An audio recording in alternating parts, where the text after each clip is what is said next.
Music டைரக்டராக start பண்ணும்போது அவர் அப்போ எஃப்எம்ல ஏற்கனவே கொடி கட்டி பறந்துட்டு இருந்தார். ஸோ அங்கேருந்து எங்களோட கனெக்ஷன் ஸ்டார்ட் ஆகும். அப்படி ஒரு டியர் ஃப்ரெண்ட், நமக்கு என்ன இருந்தாலும் ஒரு பிரச்சனையோ எனிதிங் இருந்தாலும் நம்ம பேசலாம்னா அதில் வந்து பாலாஜி வந்து அந்த டாப் லிஸ்ட்டில் இருப்பார். I am very proud of him. அவரோட ஜேர்னி நீங்கள் யோசிச்சு பாருங்கள்.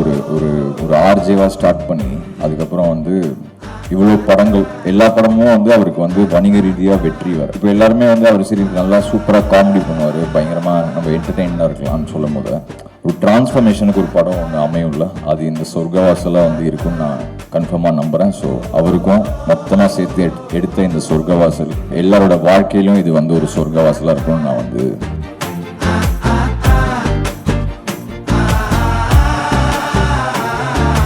எல்லாருக்கும் வணக்கம், குட் மார்னிங்.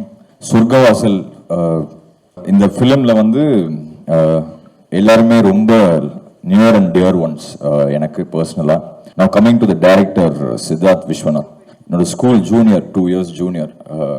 அப்போ வந்து அவருக்கு சினிமாவில் இன்ட்ரெஸ்ட் இருக்குன்னு தெரியாது. இப்போது நம்ம சினிமாக்குள்ளே வந்து போயிட்டு இருக்கும்போது ஒரு நாள் வந்து எனக்கு டைரக்டர் ஆகணும் அப்படின்னாரு. ஸோ அப்போ வந்து அவர் போய் அசிஸ்டன்ட் டைரக்டராக ஜாயின் பண்ணி கிட்டத்தட்ட ஒரு 3 படங்கள் ஒர்க் பண்ணி அப்புறம் வந்து இன்னைக்கு இந்த படம் எடுத்திருக்காரு. எங்கிட்ட ஃபர்ஸ்ட் இந்த கதை வந்து சொன்னார். சொல்லும் போது இந்த படத்துக்கு யார் இருந்தால் நல்லா இருக்கும் அப்படின்னு கேட்கும் போது நான் மை டியர் ஃப்ரெண்ட் பாலாஜி இருந்தால் சூப்பராக இருக்கும்னு தோணுச்சு.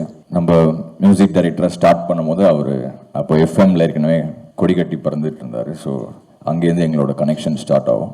அப்படி ஒரு டியர் ஃப்ரெண்ட், நமக்கு என்ன இருந்தாலும் ஒரு பிரச்சனையோ இல்லை எனிதிங் இருந்தாலும் நம்ம பேசலாம்னா அதில் வந்து பாலாஜி வந்து அந்த டாப் லிஸ்ட்டில் இருப்பார். So I am very proud of him. அவரோட ஜேர்னி நாட் ஓன்லி நீங்கள் யோசிச்சு பாருங்கள்.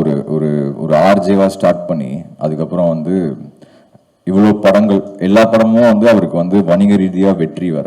அவ்வளோ படங்கள் அவர் அதில் எவ்வளோ எஃபர்ட் போடுவார், not just as a hero R actor or something. அதில் வந்துட்டு அவ்வளோ அதோட ஸ்கிரிப்டோ டைலாகோ அது எல்லாமே அவர் எவ்வளோ இன்ட்ரெஸ்ட்னு எனக்கு நல்லாவே தெரியும். இப்போ எல்லாருமே வந்து அவர் சரி நல்லா சூப்பராக காமெடி பண்ணுவார், பயங்கரமாக நம்ம என்டர்டெயினாக இருக்கலாம்னு சொல்லும் போது ஒரு டிரான்ஸ்ஃபர்மேஷனுக்கு ஒரு படம் ஒன்று அமையும்ல, அது இந்த சொர்க்கவாசலாக வந்து இருக்குன்னு நான் கன்ஃபார்மாக நம்புகிறேன். ஸோ அவருக்கும் சித்தார்த் விஸ்வநாத்துக்கும் என்னோட டியர் ஃப்ரெண்ட்ஸ் மொத்தமாக சேர்த்து எடுத்த இந்த சொர்க்கவாசல் எல்லாரோட வாழ்க்கையிலும் இது வந்து ஒரு சொர்க்கவாசலாக இருக்கணும்னு நான் வந்து வேண்டிக்கிறேன். தேங்க்யூ.